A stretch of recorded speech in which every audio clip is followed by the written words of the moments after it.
ahlahu illa an taraw kufran bawahan indakum minallahi ta'ala fihi burhan wa ala an naqula bil haqqi aynama kunna la nakhafu fillahi lawmata la'im. Muttafaqun alaih. Al-thalithu, hadis yang ketiga dalam bab amar ma'ruf nahi munkar. An Abil Walid Ubadah ibni Samit radhiyallahu anhu, dari Abi Al-Walid Ubadah bin As-Samit radhiyallahu anhu, qala, telah berkata ini Ubadah bin As-Samit, bay'ana Rasulullah sallallahu alaihi wasallam, telah berbai'ah oleh kami kepada Rasulullah sallallahu alaihi wasallam. Kata Ubadah bin As-Samit, kami telah berbai'ah kepada Rasulullah sallallahu alaihi wasallam. Berbai'ah ini bermaksud ahadna, kami berjanji taat setia. Bai'ah ni berjanji taat setia. Ala sam'i, atas dasar mendengar, wa ta'ati, dan atas dasar ketaatan. Dengar dan taat. Ini sikap yang ditunjukkan oleh orang-orang yang beriman, para sahabat junjungan besar baginda Muhammad sallallahu alaihi wasallam. Ini terbukti dalam surah Al-Baqarah, 2 ayat penghabisan.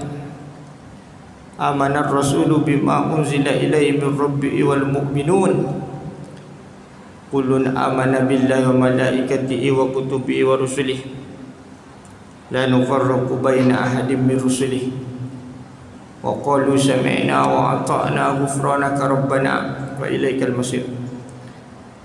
La yukallifullahu nafsan illa wus'aha laha ma kasabat wa 'alaiha ma kasabat. Rabbana la tu'akhidhna in nasina wa akhtana. Rabbana wa la tahmil 'alaina isran kama hamaltahu 'alal ladzina min qablina. Rabbana wa la tu'ammilna ma la taqata lana bih. Wa'fu 'anna waghfir lana warhamna. Anta maulana fansurna 'alal qaumil kafirin. Telah beriman ar-rasul, amanar rasulu bima unzila min rabbih wal mu'minun.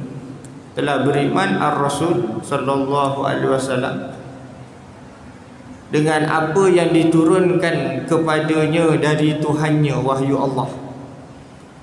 Wahyu Tuhannya, wahyu Allah turun kepadanya baginda sallallahu alaihi wasallam, ar-rasul sallallahu alaihi wasallam beriman. Wal mu'minun, serta orang-orang yang beriman, yakni para sahabat, sebab khusus para sahabat radhiyallahu anhum ajma'in turut sama beriman dengan apa yang telah diturunkan kepada Nabi Muhammad sallallahu alaihi wasallam, yang Tuhannya menurunkan kepada Nabi Muhammad sallallahu alaihi wasallam. Wahyu tu Rasul beriman, orang-orang yang beriman, para sahabat turut sama beriman. Kullun amana billahi wa malaikatihi wa kutubihi wa rusulihi. Semuanya beriman. Kullun amana billahi, kepada Allah. Kullun amana billahi wa malaikatihi, para malaikat. Wa kutubihi wa rusuli, beriman dengan kitab-kitab. Ini kitab-kitab samawi, kitab terdahulu, kitab Az-Zabur, kitab At-Taurah, kitab Al-Injil. Juga beriman dengan apatah lagi Al-Quran. Wa rusulihi, dan juga beriman kepada para nabi, para rasul alaihi wassalatu wassalam yang terdahulu. Ini percaya bahawasanya mereka itu nabi-nabi dan rasul-rasul yang Allah Ta'ala utuskan. Percaya adanya nabi-nabi dan rasul-rasul yang diutuskan setiap zaman yang mempunyai umat masing-masing. La nufarriqu baina ahadim min rusuli. Orang-orang yang beriman mengatakan, yang sifatnya beriman mengatakan, ni para sahabat radhiyallahu anhu ajmain, la nufarriqu baina ahadim min rusuli. Tidak kami beza-bezakan dari salah seorang pun di kalangan para rasulnya. Orang beriman tak beza-bezakan nabi-nabi dan rasul-rasul. Apa yang maksud tak beza-bezakan dari nabi-nabi dan rasul-rasul itu? Maksudnya mereka percaya, mereka beriman bahawasanya nabi-nabi dan rasul-rasul itu semuanya mengesakan Allah Subhanahu wa taala, semuanya mentauhidkan Allah Subhanahu wa taala. Maka apa yang dibawa itu benar, dan agama yang benar, agama tauhid, agama Islam. Semua nabi-nabi, semua rasul-rasul, semua Islam, tak bawa yang lain. Bukan Yahudi, bukan bukan Nasrani, Kristian, bukan Majusi, apatah lagi bukan Hindu, bukan Buddha, bukan. Islam. Dari Nabi Adam sampai Nabi Muhammad semua Islam. Ini kena jelas. Walaupun ada nabi-nabi dari kalangan Bani Israel yang ramai, itu pun ada yang mereka kufuri dan ada yang mereka bunuh. Itu nabi-nabi dan rasul-rasul. Walau ada keturunan Bani Israel, tapi tetap apa yang dibawa agama tauhid, agama Islam, agama yang agama dari Tuhan yang Maha Esa. Itu maksud tak beza-bezakan.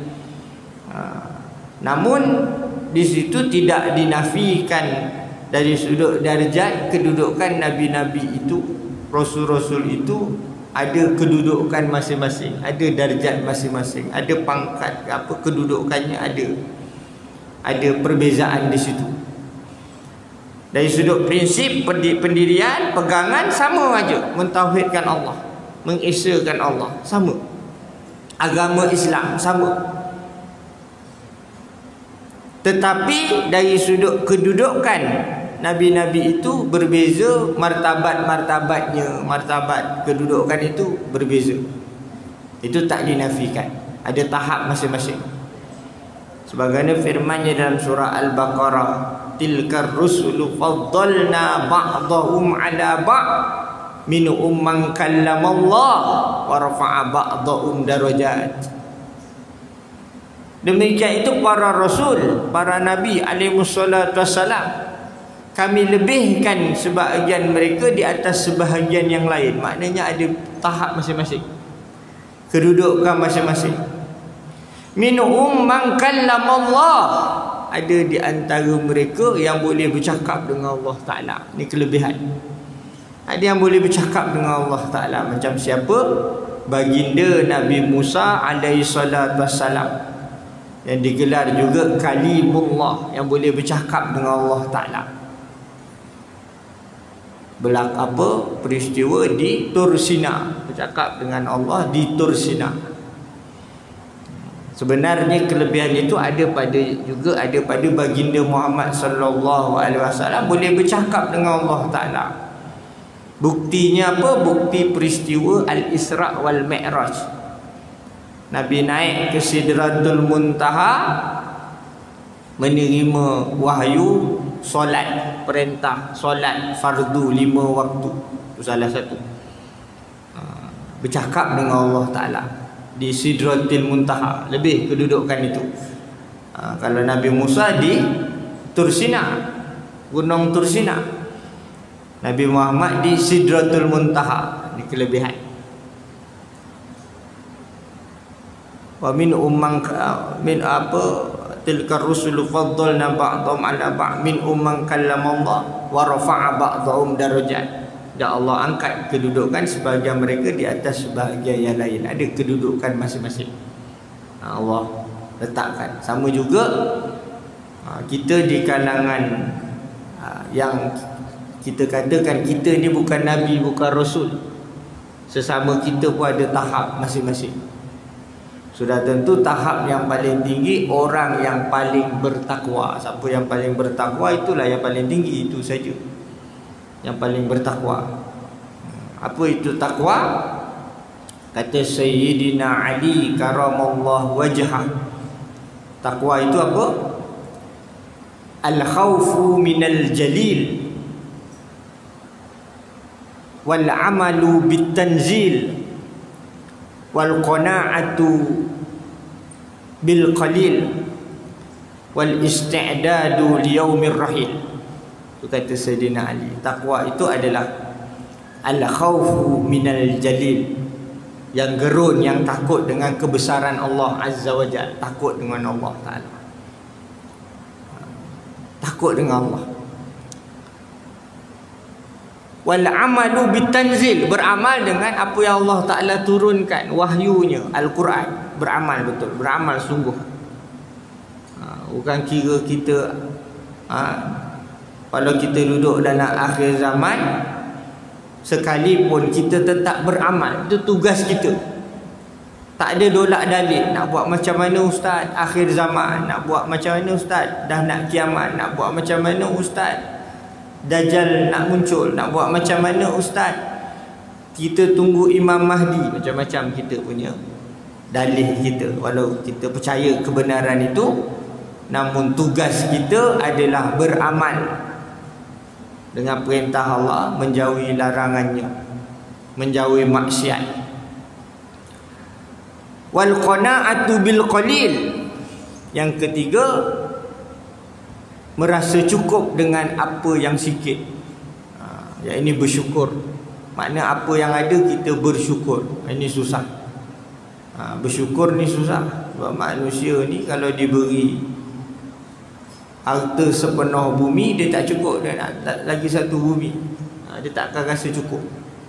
Ini perangai sifat manusia. Tapi kita diajar dalam Islam, cukup apa yang ada, maknanya bersyukur. Nescaya dengan bersyukur Allah tambahkan. Surah Ibrahim menyebut, wa idh ta'adzana rabbukum la in syakartum la azidannakum wa la in kafartum inna azabi lasyadid. Dan ingatlah ketika Tuhan kamu memaklumkan, demi jika sekiranya kamu bersyukur, sesungguhnya kami pasti, kami mesti menambah kepada kamu nikmat-nikmat kami. Dan demi jika sekiranya kamu kufur, tak bersyukur, tak beriman, inna azabi lasyadid, ingatlah sesungguhnya azabku amat dahsyat. Ini dia. Yang keempat, wal isti'dadu liyaumir rahil, bersiap siaga untuk menghadapi hari akhirat, kematian. Kematian, kita bersedia untuk kematian, apa yang kita nak siapkan. Jadi apa, orang yang beriman berjanji taat setia, berjanji taat setia. La nufarriqu baina ahadim min rusuli. Ini tekad mereka, pegangan mereka. La nufarriqu baina ahadim min rusuli wa qalu sami'na wa ata'na, wa qalu sami'na wa ata'na. Mereka yang beriman mengatakan kami dengar dan kami taat. Kami dengar dan kami taat. Apa? La nufarriqu baina ahadin min rusuli wa qalu sami'na wa ata'na ghufranaka rabbana wa ilaikal masir. Keampunanmu saja wahai Allah. Ghufranaka rabbana wahai Tuhan kami. Dan kepada kau saja tempat kembali besok. La yukallifu nafsan illa yukallifullahu nafsan illa wus'aha. La yukallifullahu nafsan illa wus'aha. Allah tak membebankan diri seseorang itu melainkan menurut kemampuan dia. Ertinya macam mana Allah Ta'ala ni beri kita suatu tanggungan, taklifan, kewajipan. Maka Allah Ta'ala beri kita kewajipan tu sesuai untuk kita. apa kewajipan kita yang asal, solat, puasa, zakat, haji, sebagainya, semuanya yang Allah beri kepada kita ni sesuai dengan kita. Sesuai. Bahkan ujian yang datang kepada kita pun Allah datangkan sesuai dengan kita. Ini dia. La yukallifullahu nafsan illa wus'aha. Jangan kata dia boleh lah, tak boleh. Sesuai dengan kita, sesuai dengan dia, menurut tahap keimanan masing-masing, kuat pegangan agama masing-masing. Jangan merendahkan di antara satu sama lain. La yukallifullahu nafsan illa wus'aha, laha ma kasabat wa 'alaiha maktasabat. Baginya apa yang diusahakan untuk meraup pahala. Laha ma kasabat wa 'alaiha maktasabat, dan ke atasnya apa yang dia usahakan. Kalau dosa dibalas dengan dosa, maksiat yang dia buat dia menanggung. Kerugian tu kepada diri dia sendiri. Allah tak rugi. Kita buat maksiat kepada Allah, tak taat perintah kepada Allah, melanggar melanggar larangan Allah, Allah tak rugi. Sedikit tak memberi kesan kepada Allah. Allah Maha berkuasa, Maha cukup, Maha sempurna Allah. Sikit pun Allah tak rugi. Allah macam tu juga. Kita yang rugi besok. Ini dia. La ma kasabat wa 'alaiha maktasabat. Rabbana la tu'akhidna in nasina aw akhtana. Wahai Tuhan kami, ini orang beriman. Wahai Tuhan kami, jangan Engkau hukum kami dalam keadaan kami lupa, ataupun kami tersalah. Rabbana la tu'akhidna in nasina aw akhtana. Rabbana wa la tahmil alaina isran kama hamaltahu 'alal ladzina min qablina. Jangan Engkau bebankan kami sebagaimana umat terdahulu bebanan, belenggu dan sebagainya. Jangan.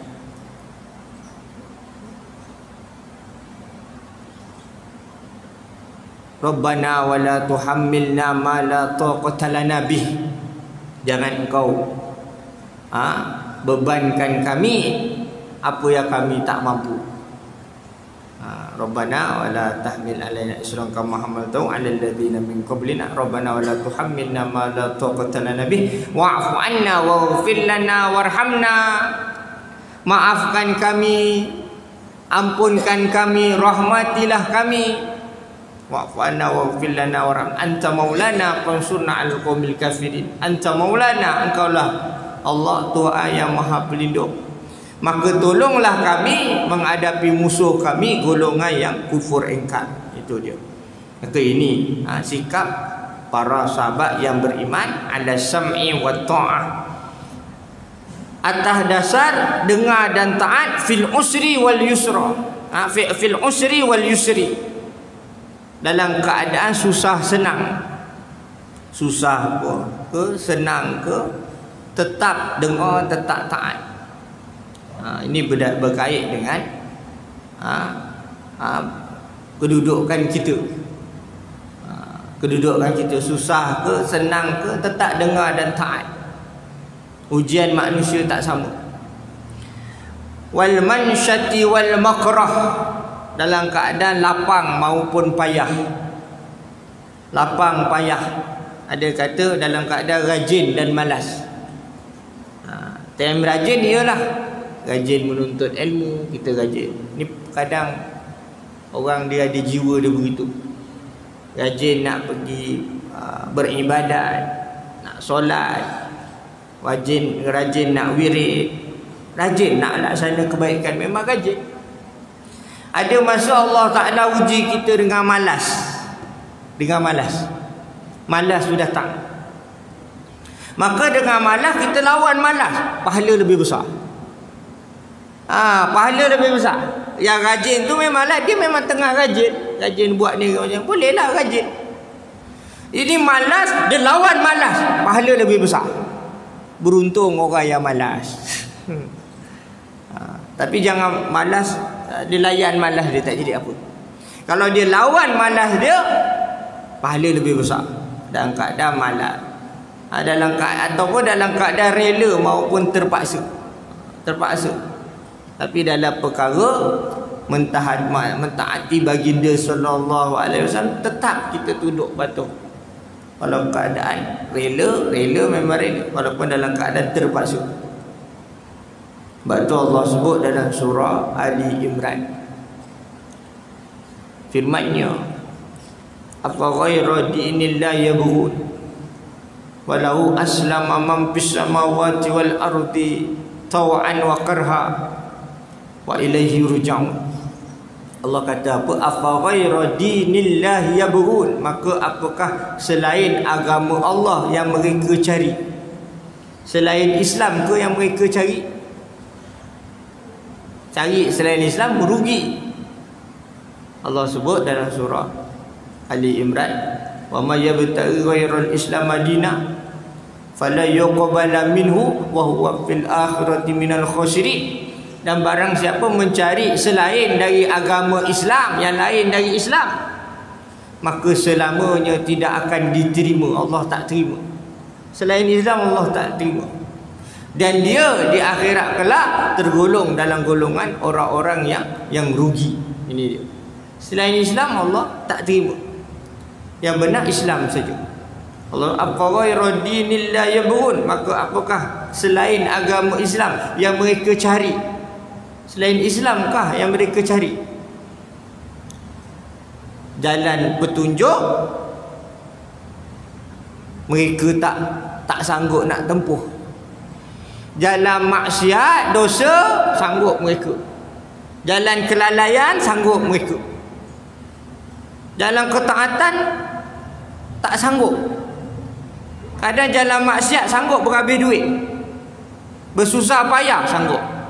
Afa ghaira dinillahi yabghun, maka apakah selain agama Islam yang mereka cari, yang mereka tuntut, yang mereka usahakan, yang mereka kehendaki?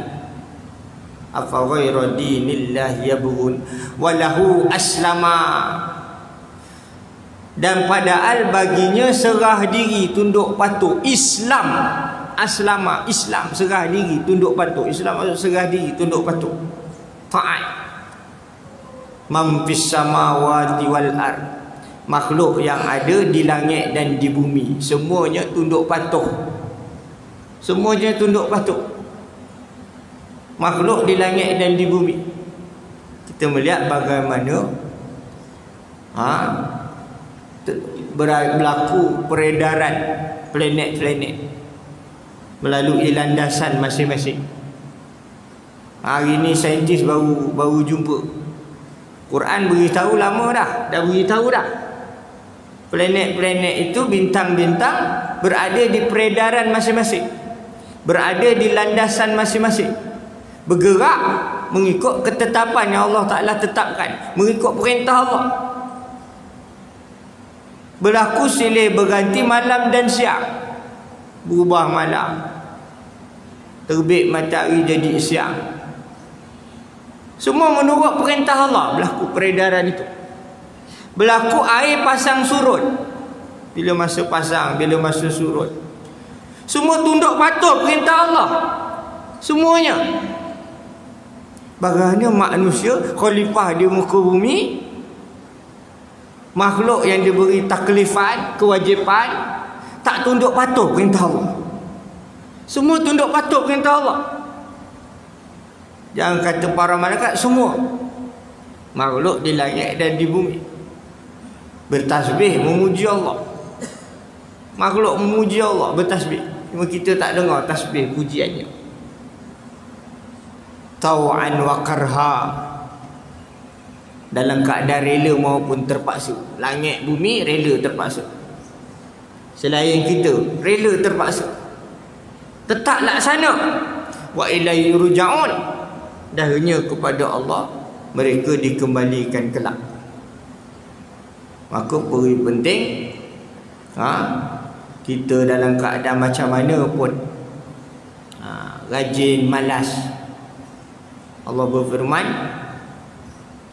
dalam surah Al-Bayyinah, "Wa umiru illa liya'budullaha mukhlishina lahud-din hunafa", dan tidaklah mereka disuruh melainkan supaya mereka beribadat kepada Allah dalam keadaan mengikhlaskan diri, beribadat kepadanya dalam keadaan hunafa, hunafa dalam keadaan luruh betul, tidak mensyirikkan Allah, tetap mengikhlaskan diri. Sebab disebut mukhlisina lahuddin, mukhlisina tak disebut mukhlasina, tapi disebut mukhlisina. Mukhlisina mengikhlaskan diri, maknanya usaha ke arah ikhlas. Tapi disebut awal wama umiru illa liya'budullah, dan tidaklah mereka disuruh supaya mereka, melainkan mereka beribadat kepada Allah, beribadat kepada Allah. Ada orang tak nak solat, dia tanya kenapa tak nak solat. Dia kata orang solat, pergi solat, belum tentu dia solat tu ikhlas. Dia kata belum tentu hatinya khusyuk. Allah tak terima hati tak khusyuk, tak ikhlas. Dia cakap macam tu. Dia tunggu ikhlas datang, dia tunggu khusyuk datang baru solat. Betul tak betul? Allah kata wa ma umiru, dan tidaklah mereka diperintah, disuruh illa liya'budullaha, melainkan supaya mereka beribadat kepada Allah. Ibadat dulu, ibadat. Soal ikhlas, soal khusyuk, hal yang lain. Tapi kita usaha ke arah melaksanakan ibadat itu mukhlisina lahuddin, dalam keadaan mengikhlaskan diri. Artinya berusaha ke arah ikhlas. Kerana dalam solat ni kita tak tahu masa bila kita khusyuk. Riwayat menyebut adakah 1/2 atau 1/3, 1/4, 1/5, 1/6, 1/7, 1/8. Kita tak tahu adakah masa kita berdiri itu khusyuk atau tidak. Adakah khusyuk semasa rakaat, adakah khusyuk semasa berdiri, adakah khusyuk semasa sujud. Masa bila khusyuk kita tak tahu. Tapi bila datang khusyuk itu, walau sekejap, Allah berkenan solat kita mudah-mudahan. Tapi kalau tak solat, mana nak khusyuknya? Solat pun tidak. Mana nak ikhlasnya? Ibadat pun tidak. Mana ikhlasnya? Mana khusyuknya? Yang kerja bagi ikhlas, yang kerja bagi khusyuk, yang beri ini kurniaan siapa? Allah yang beri. Kita usaha ke arah itu. Usaha tu dengan cara macam mana? Dengan amal kita. Mesti bukti iman yang ada dalam hati adalah amal kita. Dan usaha ke arah itu, mudah-mudahan. Mudah Allah campakkan kita keikhlasan. Wa ala asaratin alaina, dan supaya mengutamakan orang lain berbanding diri kita sendiri. Maknanya sesama umat Islam. Ini ada orang Islam kena begitu, mengutamakan orang lain berbanding diri sendiri. Serendah-rendah sifat mengutamakan orang lain itu sifat salamatus sadri, berlapang dada. Berlapang dada ni maksudnya kalau ada suatu perkara, pertembungan, kita mengalah, kita berlapang dada, tak apalah, tak mau bergaduh, kita mengalah. Walaupun dari sudut yang lain kita betul, kitalah rasa kita betul, tapi tak nak timbulkan permusuhan sama kita, kita mengalah. Salamatus sadri, itu serendah-rendahlah. Setinggi-tinggi sifat ithar ni ada pada para sahabat radhiyallahu anhum ajma'in. Bagaimana sikap Al-Ansar, asalnya Al-Aus dan Al-Khazraj, yang musyrikin, penyembah berhala, yang mensyirikkan Allah, yang kufur, lalu beriman. Allah sebut Al-Ansar. Al-Ansar ni penolong-penolong agama Allah. Al-Ansar, penolong-penolong agama Allah, digelar begitu. Sikap ithar mereka, menerima kedatangan muhajirin, al-muhajirin, orang luar datang, tapi atas dasar takwa, atas dasar Islam. Maka mereka menerima golongan muhajirin ini macam adik-beradik mereka, saudara mereka. Diberi tempat tinggal, diberi macam-macam, dilayan baik. Ini sifat yang ditunjukkan oleh Al-Ansar, mengutamakan orang lain berbanding diri mereka sendiri. Ini ada pada para sahabat radhiyallahu anhum ajma'in. Adakah kita hari ini ada sifat begitu? Ini persoalan. Ada sifat begitu, persoalan. Sama ada dalam keluarga, adik-beradik kita dah tentu darah daging, atau luar daripada tu, kawan-kawan kita, sahabat-sahabat kita, teman sejawatan di pejabat, teman sekolah, universiti, jiran tetangga, atau semua. Adakah kita bersikap begitu? Ini persoalan. Wa ala alla tunazi'al amra ahlahu, dan supaya kita tidak mencabut urusan orang yang layak memegang urusan itu. Maknanya apa? Yang dikatakan mencabut, maknanya kita ni merampas orang-orang yang layak memegang sesuatu urusan kekuasaan. Kalau orang yang memegang urusan kekuasaan itu seorang yang adil, yang amanah, yang sangat taat kepada agama Allah di kalangan ulil amri, maka adakah sanggup kita nak menggulingkan mereka, nak merampas mereka, nak menjatuhkan mereka? Sifat jatuh menjatuhkan, ini kita dengar dan taat. Nabi tak ajar kita merampas hak orang yang memang berhak dalam kepimpinan, dalam urusannya. Siapa itu yang disebut ulil amri? Biasa kalau yang dengar khutbah Jumaat, biasa dengar ayat surah An-Nisa. Ya ayyuhalladzina amanu atiiullaha wa atiiur rasul wa ulil amri minkum fa in tanaza'tum fi syai'in farudduhu ila Allah wa rasul, ila akhir ayat. Wahai orang-orang yang beriman, atiiullaha wa atiiur rasul, taatilah kamu kepada Allah dan taatilah kamu kepada Rasul. Ini kita jelas. Taat kepada Allah, taat kepada Rasul. Jelas. Benda yang jelas. Taat kepada Allah, wahyu Allah, Al-Quran. Taat kepada Rasul, sunnah baginda, Al-Quran dan sunnah kita ikut. Syariat kita ikut. Wa ulil amri minkum, dan orang-orang yang memegang urusan kuasa di kalangan kamu. Siapa yang memegang urusan kuasa di kalangan kamu, yang kita panggil ulil amri. Tadi disebut ayat ya ayyuhalladzina amanu atiiullaha wa atiiur rasul. Disebut atiu tu diulang.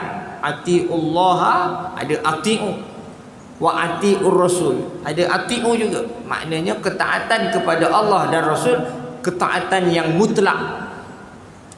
Kemudian disebut wa ulil amri minkum, dan juga membawa kepada ketaatan itu tetapi tidak dinyatakan atiu. Maknanya bukan suatu apa kita katakan ketaatan yang mutlak, tetapi asasnya, dasarnya mesti taat. Taat itu kepada siapa? Ulil amri minkum.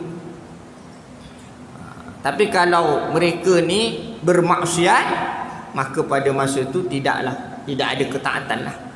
Suruh dalam perkara melanggar perintah Allah, maksiat kepada Allah, itu tak ada ketaatan. Itu kita jelas. Tetapi selagi mana yang disuruh itu tidak bercanggah dengan syarak, maka kita wajib taat kepada ulil amri. Siapa itu ulil amri? Disebut dalam kitab Risalatul Azhar bainal ams wal yaum wal ghad. Mesej Al-Azhar, Risalah Azhar, mesej Azhar di antara semalam, hari ini dan esok. Apa mesej Azhar? Azhar ni sebagai kiblat ilmu, yang ditulis oleh Syekh Yusuf Al-Qardawi dalam kitabnya Risalatul Azhar bainal ams wal yaumi wal ghad, yang mana menyatakan nukilan apa itu ulil amri di sisi Syekhul Azhar Asy-Syaikh Asy-Syarqawi rahimahullah, bekas almarhum Syekh Al-Azhar, sebelum Syekh Tantawi lagi, sebelum Syekh Ahmad Taib lagi, sebelum tu lagi, namanya Syekh Asy-Syarqawi rahimahullah. So ulama besar Al-Azhar, Syekh Al-Azhar, dia menyebut apakah itu ulil amri.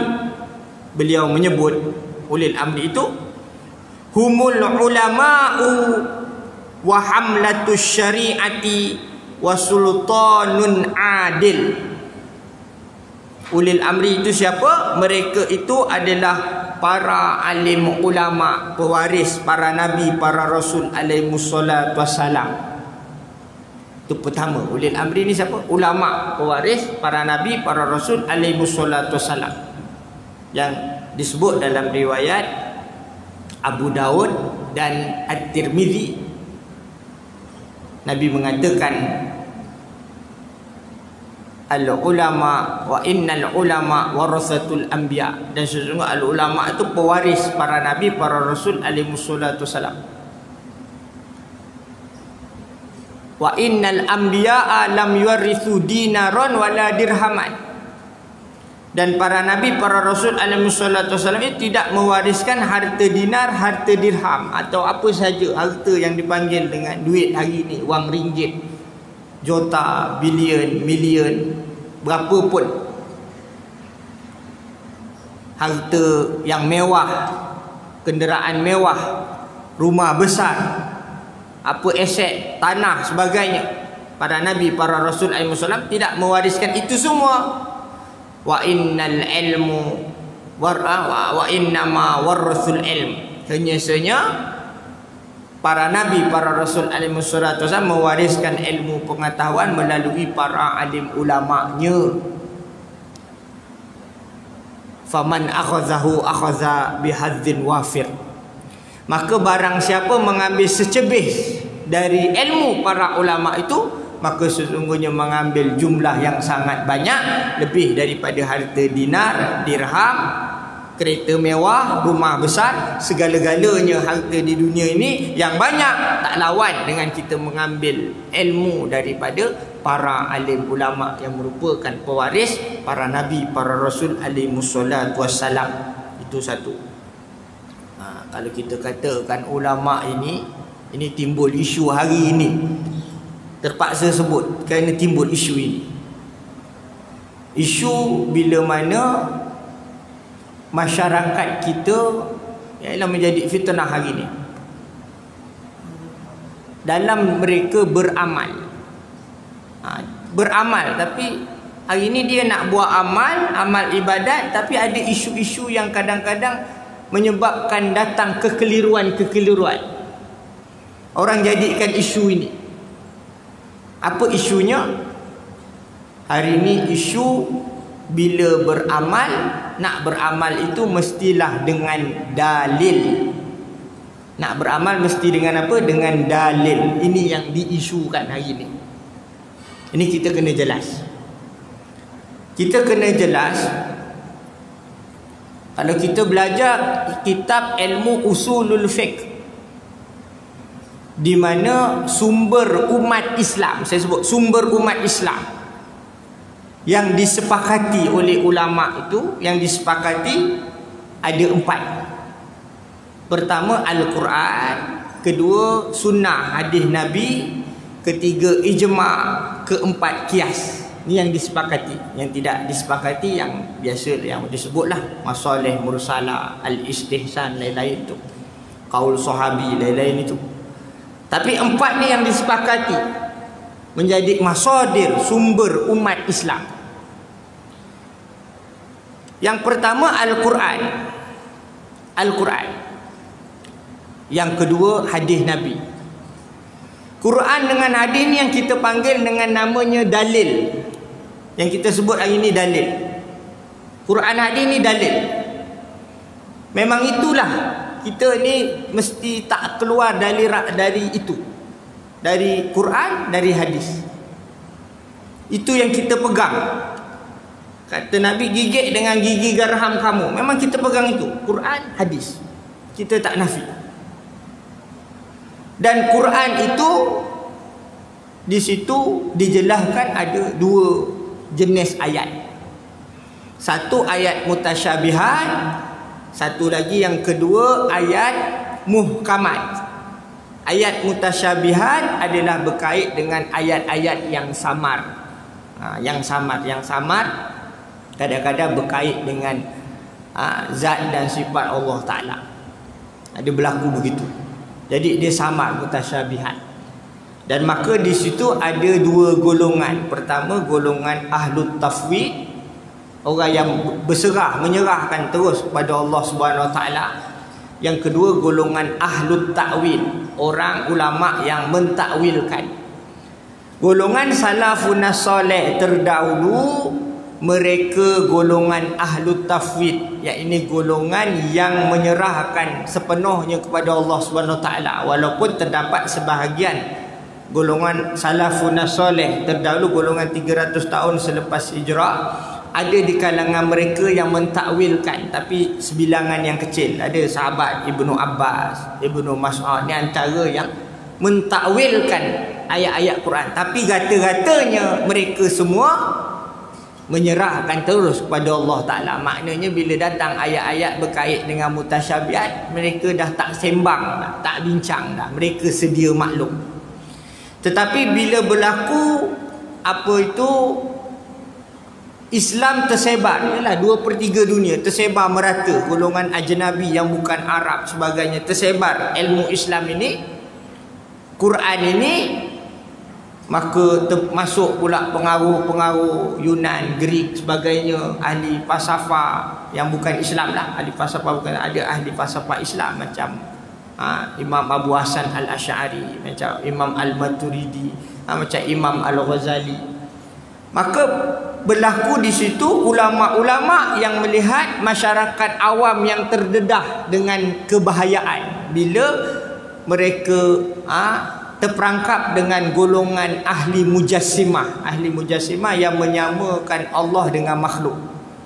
Maka menyamakan zat dan sifat Allah dengan makhluk. Takut terperangkap itu. Jadi ulama ini mereka mentakwilkan untuk menyelamatkan akidah umat Islam, supaya umat Islam ni selamat. Ialah orang awam, masyarakat awam, ulama terpaksa turun begitu. Ini ayat mutasyabihat, kita jelas. Yang kedua, ayat muhkamat dalam Quran. Kita baca Quran ada ayat mutasyabihat, ada ayat muhkamat, ada qasas, kisah-kisah, ada ibrah, pengajaran, ada nasihat, ada macam-macam. Tapi asas dua ni, mutasyabihat, muhkamat. Ayat muhkamat, ayat pokok-pokok hukum yang jelas, ayat-ayat yang jelas, hukum-hukum yang jelas. Maka ayat-ayat muhkamat, hukum-hukum yang jelas itu sebenarnya dari sudut ilmu usulul fiqh terbahagi kepada dua. Satu dipanggil dalil qat'i, yang kedua dipanggil dalil zanni. Dalil qat'i, dalil yang mana kalau disebut kepada kita, kaedahnya disebut, Imam At-Tabari mengatakan tafsirun la ya'dhiru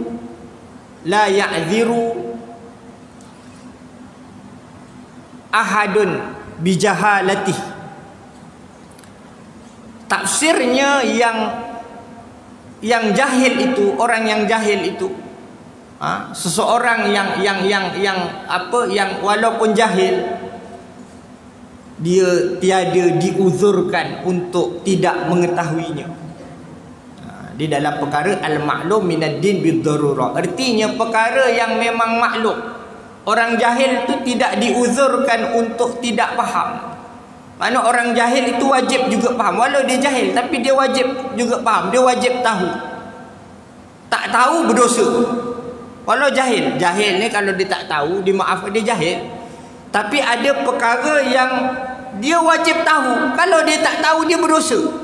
Apa dia dalil qat'i? Contoh, wa aqimus solata wa atuz zakat. Dirikan solat, bayar zakat. Itu contoh. Jelas, suruh solat, jelas. Orang jahil yang baca Quran, dia tak faham pun, dia tahu Quran suruh solat, dia tahu Quran suruh zakat, dia tahu Quran suruh pergi haji. Dia tahu Quran suruh tutup aurat, dia tahu. Dia tak boleh menolak pun. Dia mesti tahu walau dia jahil. Ini dia, ini dalil qat'i. Yang kedua dipanggil dalil zanni. Walaupun kita sedia maklum Al-Quran itu mutawatir. Al-Quran itu diyakini betul dari Allah, dari Lauh Mahfuz ke kita. Itulah Quran. Walau ada ayat mutasyabihat, ada ayat muhkamat. Itulah Al-Quran. Namun di situ hukum kepada Al-Quran itu, ini dipanggil ilmu istinbat hukum. Nak mengeluarkan hukum dari Al-Quran itu ada hukum yang qat'i, yang jelas. Ini berkait dengan ijma' ulama. Apa yang ulama ijma'kan, apa yang sepakat dalam Quran, apa yang sepakat dalam hadis, apatah lagi dalam Quran, jelas itu qat'i. Tapi ada ayat Quran, walau betul itu mutawatir, itu jelas, itu diyakini, tetapi dari sudut hukum kepada ayat itu berlaku hukum yang dipanggil hukum zanni. Hukum zanni ni macam mana? Zanni ni bahasa kita zon, sangkaan. Kita menyangka, zon menyangka, dan menyangka itu menyangka kebenaran itu lebih. Kita sangka tu, sangka dengan kebenaran, sangka dengan keyakinan itu lebih. Dalam istilahnya yakin 100%, itu yakin. Yang kedua syak 50-50. Yang ketiga zon. Zon ni sangkanya lebih kepada yakin, 70% percaya, 30% saja tak percaya, 70-nya percaya. Itu zon. Yang seterusnya dipanggil waham. Waham 70 tak percaya, 30 percaya. Waham ni lagi dahsyat lah. Tapi zon 70 percaya. Maka bila ada dalil Quran yang benar, yang jelas, memang Lauh Mahfuz, memang mutawatir, memang diyakini ayat itu, tetapi hukumnya jadi zanni. Kenapa jadi zanni? Kerana itu kerja ulama. Contoh apa ayat yang berlaku di situ hukumnya termasuk dalam dalil zanni dalam ilmu usulul fiqh. Contoh macam salah satu quru, apa tu? Apa 3 kali, ada yang kata, ulama kata 3 kali haid, ada yang kata 3 kali suci.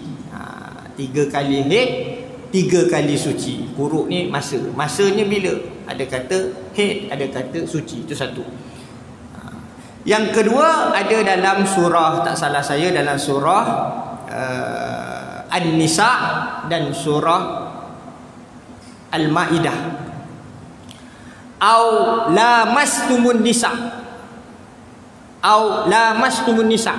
Atau orang yang kita katakan tadi dia dalam soal berhadas. Berhadas itu salah satunya dia jadi dikira berhadas, hadas kecil, ataupun boleh dijadikan kita katakan hadas besar. Aula mastumun nisa, kamu menyentuh perempuan. Maknanya tak kira lah perempuan sentuh lelaki, lelaki sentuh perempuan, menyentuh. Dalam mazhab kita Asy-Syafi'i, bila dikatakan menyentuh perempuan itu, menyentuh ni maksud menyentuh yang bukan mahram lah, termasuk isteri. Walau isteri ni dia halal nikah, dia sah, dia boleh sentuh, boleh. Tapi bila dihukum dari sudut wuduknya, adakah batal wuduknya menyentuh isteri itu? Suami ni kalau sentuh mak mertua dia tak batal, tapi sentuh isteri wuduknya batal. Dalam mazhab kita Asy-Syafi'i, sentuh isteri itu batal. Disebut au lamastumun nisa. Itu berlaku mushtarakun baina maknain. Itu satu makna. Tetapi ada ulama yang memberi maksud menyentuh tu dari sudut bukan makna yang zuhir menyentuh. Menyentuh tu yang dimaksud menyentuh tu jima' dalam mazhab Hanafi. Dalam mazhab Syafi'i kita kata sentuh isteri batal wudu. Dalam mazhab Hanafi yang kata menyentuh isteri itu sentuh tu tak batal wudu, tapi yang dimaksudkan lamastumun nisa, menyentuh isteri yang dikatakan bukan sekadar batal wudu, tapi wajib kita mandi wajib. Berlaku hadas besar juga. Kerana yang dimaksud lamastumun nisa, berjima dengan isteri.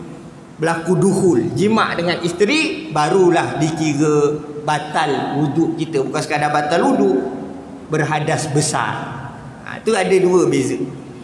Berlaku zaman hari ni yang jadi isu mazhab rojak. Tahu mazhab rojak? Dia suka-suka. Dia dengar, oh ini yang lebih sahih. Ini do'aif, jadi ambil yang sahih. Ni berlaku ni zaman hari ni. Ni berlaku juga zaman hari ni. Mana dalil, ni isu dia. Nanti saya terpaksa ambil masa sedikit jelas. Orang yang ini berlaku, kita ni ikut mazhab kita Syafi'i, menyentuh isteri batal wudu. Ni asas. Boleh tak kita nak ambil mazhab Hanafi, menyentuh isteri kita kata tak batal wudu, kerana kita nak pegang mazhab Hanafi yang dikatakan batal wudu bahkan berhadas besar adalah dengan berjima? Boleh tak kita buat macam tu? Ada orang ikut suka dia. Kita kena tahu syarat sah batal ataupun rukun sesuatu mazhab itu kita kena tahu. Ini dalam ilmu talfiq mazhab. Contoh, kalau kita memang kita ikut mazhab kita lah Syafi'i, sentuh isteri batal. Tiba-tiba ada suatu perkara yang kita amat sukar. Contoh kita pergi haji, pergi Mekah kan. Berlaku macam tu kan. Kadang dinasihatkan kita boleh talfiq mazhab, sentuh isteri tak jadi batal sebab dekat sana macam tu lah. Tapi ada kaedah dia. Mesti ikut syarat sah batal rukun sesuatu mazhab. Dalam mazhab kita Syafi'i, ambil wudu dalam mazhab Syafi'i dengan mazhab Hanafi berbeza pada basuh kepala.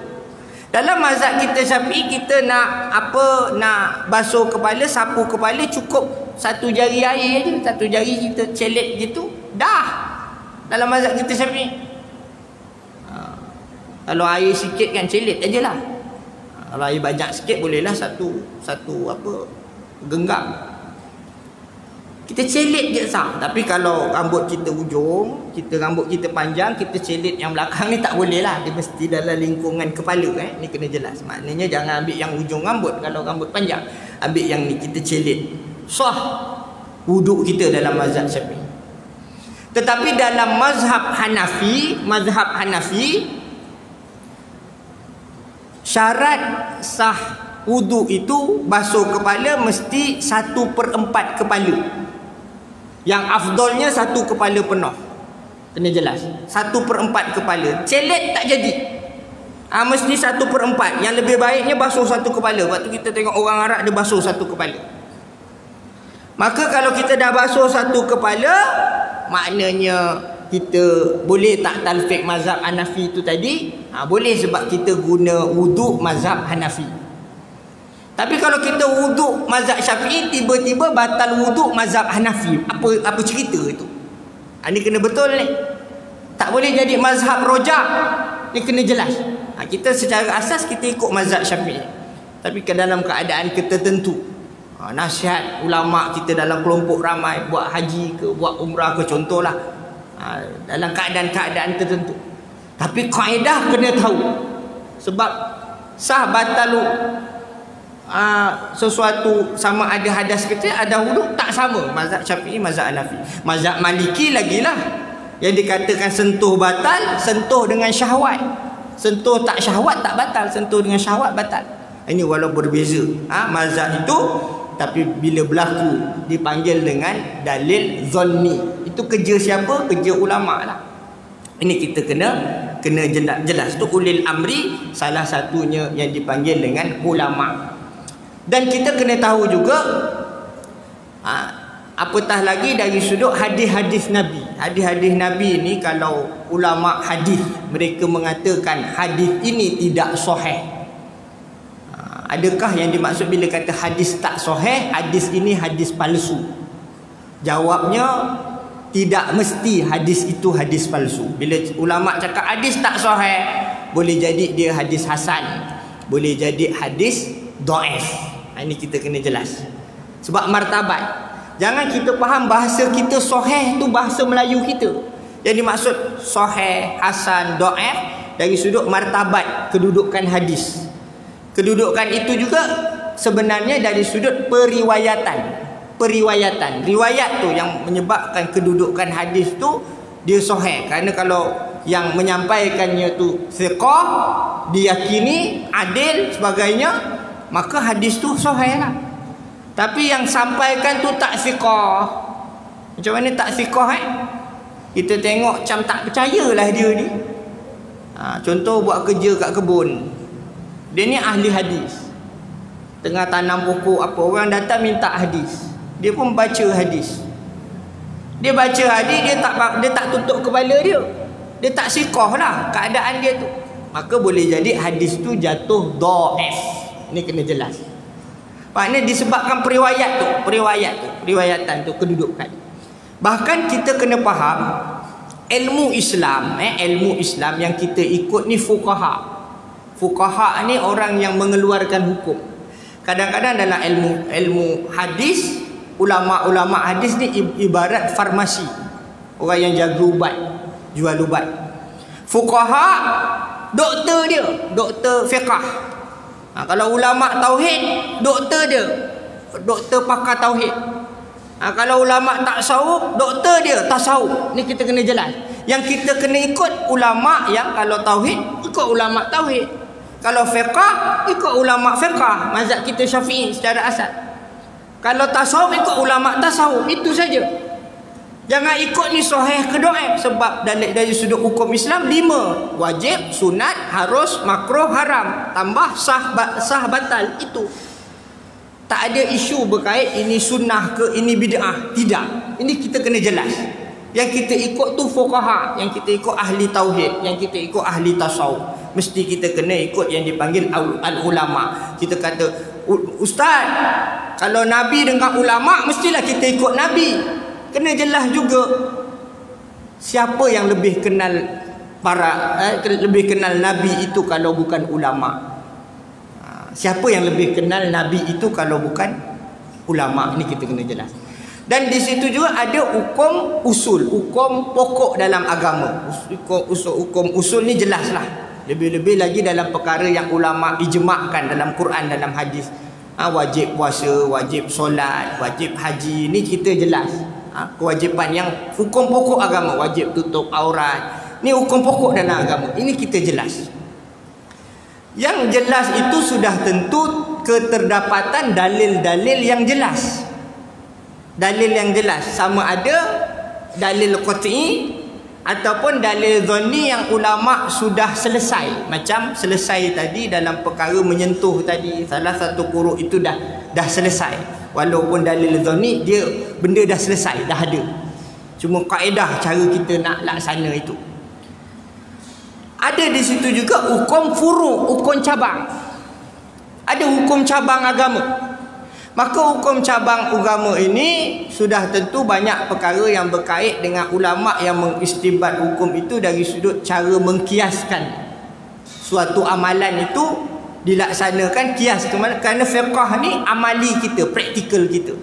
Maka ulama itu mengkiaskan apa yang ada dalam Quran, apa yang ada dalam hadis menurut ilmu yang ada di sisi mereka. Maka sangat sukar untuk kita nak meletakkan suatu perkara amalan itu mencari khusus kepada sesuatu dalil. Dia akan berlaku sangat sukar. Dia akan berlaku sangat sukar. Tapi kalau nak juga, ini persoalan untuk saya tujukan kepada orang awam. Kalau nak juga sesuatu amalan, nak dicari mana dalilnya. Contoh, qala An-Nawawi. Imam An-Nawawi kata, ustaz, Imam An-Nawawi kata, saya tak nak Imam An-Nawawi, saya nak dalil yang Imam An-Nawawi beri. Kalau sampai peringkat itu orang awam nak perkara itu, mahukan perkara itu, kehendaki perkara itu. Jawapannya boleh. Boleh, tapi orang awam kena terima masjid dan surau kena dijadikan madrasah, pondok maupun universiti. Kalau sekadar belajar seminggu sekali, belajar 1 jam sangat sukarlah. Bolehlah ustaz, ni dalilnya mana? Kita bolehlah cari.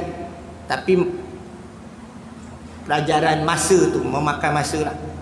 Sebab kita terpaksa buka kitab yang besar-besar nak cari. Padahal dalil ni berlaku juga. Kadang-kadang hukum fiqah tu kadang-kadang yang dinyatakan dalil tu tiba-tiba dalilnya hadis dhaif. Contoh apa? Kita dalam mazhab kita Syafi'i, kita beri salam, Assalamualaikum warahmatullahi, Assalamualaikum warahmatullahi, kita sapu muka. Itu riwayat Al-Bazzar, hadis dhaif. Tapi dalam mazhab kita Syafi'i hukumnya sunat sapu muka. Sebab ada dalam satu riwayat dikuatkan dengan satu riwayat hadis sahih, pernah Nabi sapu muka. Tapi ulama bahas sapu muka itu disebabkan kotor dahinya ke sebagainya. Tapi secara asas perbuatan Nabi itu walau sikit dilakukan, kita ikut jadi sunnah. Jadi itu asas dalam mazhab kita Syafi'i. Kemudian andai kata hadis-hadis dhaif itu menyokong kepada hadis-hadis yang sahih, ini kena jelas. Walaupun dari sudut periwayatannya itu menjadi penyebab hadis itu dhaif, tetapi oleh kerana makna kepada hadis tersebut bersesuaian dengan makna hadis yang sahih, maka hadis yang dhaif ini naik darjat dia, naik tahap dia kepada hadis hasan. Dan bila hadis hasan boleh jadi hujah. Ini pinjam banyak. Sebab kalau betul-betul nak itu, masyarakat kita bukan sekadar belajar ilmu fiqah yang asas itu, mereka kena belajar usulul fiqh. Bukan sekadar mereka kena belajar ilmu hadis, apa hadis 40, hadis Riyadhus Shalihin, mereka juga kena belajar mustalahul hadis, ulumul hadis, belajar kitab takhrij hadis. Kena belajar tu semua. Baru hari ni orang awam boleh cakap mana dalil masjid, surau jadi universiti. Kalau sekadar tu, itu kalau kita sekadar belajar sejam 2 jam, kita ambil mutiara-mutiara dari alim ulama kita. Walaupun dari sudut saya lah, walaupun kadang-kadang kita baca kalam-kalam ulama, mutiara ulama, kadang kita akan juga menilai apa dalil-dalil yang bersesuaian dengan apa yang kita nyatakan itu prinsip saya lah. Cumanya kalau kita nak betul-betul setiap keadaan itu bertepatan dengan sesuatu perkara kita lakukan, ada hadisnya, ada dalilnya, ada apa semua. Hari ini kita katakan asas Nabi SAW menunggang kenderaan yang ditunggangnya unta ataupun kuda. Zaman hari ini kita naik kereta. Kalau nak cari hadis naik kereta memang tak ada lah. Terpaksa dikiaskan dengan Nabi naik kuda, naik unta. Terpaksa baca hadis tu dulu. Jadi jangan suatu perkara kita terlalu memberat-beratkan. Mana dalil, akhirnya kita berpecah belah antara satu sama lain. Walaupun dalil ni memang Quran hadis, tetapi kita kena ingat kita ada ijma' dan kias. Sumber umat Islam ini juga sumber asasnya daripada kitab-kitab ulama kita lah. Kitab-kitab ni ada muktabar, ada tak muktabar. Yang kita baca ni muktabar lah, dah jelas.